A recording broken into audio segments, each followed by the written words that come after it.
한덕수 국무총리의 해임 건의안 표결은 전해드린 대로 내일 진행될 걸로 보입니다. 대통령을 보좌해서 내각을 지휘하는 자리이기 때문에 장관의 해임 건의안과는 무게감이 조금 다릅니다. 역대 국회에서도 총리 해임 건의안이 제출된 적이 있는데 국회를 통과한 건 한 번도 없었습니다. 화면으로 보겠습니다. 네, 가장 최근에 기억하시는 모습은 박근혜 정부 시절 이완구 총리일 겁니다. 지난 2015년 이른바 성완종 리스트 후폭풍이 정치권에 휘몰아쳤던 때입니다.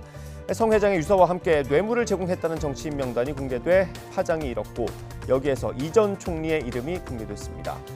당시 문재인 새정치민주연합 대표를 필두로 야당이 해임 건의안을 냈지만 이 전 총리가 스스로 사퇴하면서 표결이 이어지진 않았습니다. 국민들이 더는 기다릴 수 없습니다. 우리 당은 공정한 수사와 국정 공백을 최소화하기 위해 총리 해임 건의안을 추진하고자 합니다. 더 거슬러 올라가면 이른바 87년 체제 이후 처음 추진된 총리 해임은 30년 전 김영삼 대통령 시절입니다. 황인성 당시 국무총리가 국회 대정부 질문에서 12.12 사태는 불법 쿠데타가 아니라고 말한 게 문제가 됐습니다. 당시 야당인 민주당의 해임 건의로 표결에 붙여졌지만 부결됐습니다.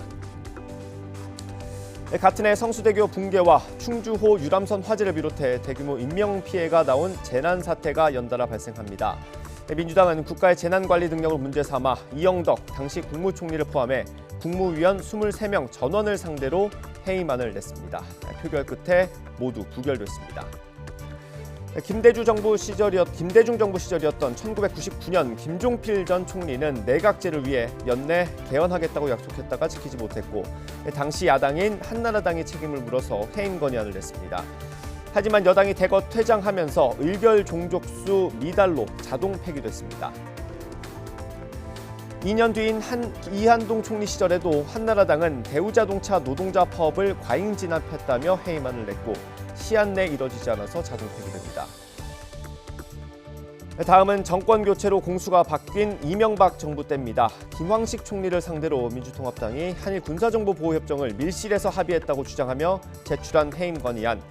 역시 여당인 새누리당이 본회의장을 떠나면서 정족수 부족으로 폐기됐습니다. 87년 이후 본회의 표결에 붙여졌다가 부결됐던 게 2번, 나머지는 모두 폐기됐습니다. 하지만 이번 한덕수 총리 해임 건의안은 거대 야당의 주도로 본회의에 붙여졌습니다.